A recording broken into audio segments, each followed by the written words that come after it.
নবীর একটা আদর্শের কারণে জান্নাতে যাবে। সিরত মানি আদর্শ। আর এটা আমরা কদমে কদমে মুহতাজ।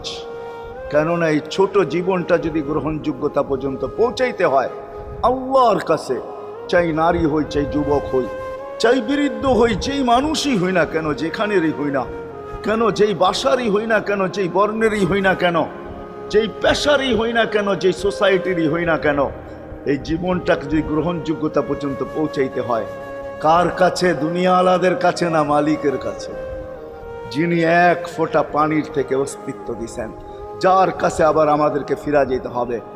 পালানোর কোনো সুযোগ নাই। এই জন্যই কোরআন আমাদেরকে বোঝায় আইনাল মাফার। আল্লাহ বলতেছে কোথায় ভাগবে তুমি, বলো কোথায় ভাগবে? কবির কথাই সত্য, যদিও নাকি পালাও তুমি আকাশেতে লাগিয়ে সিঁড়ি, সিঁড়ি লাগাও যদি আকাশ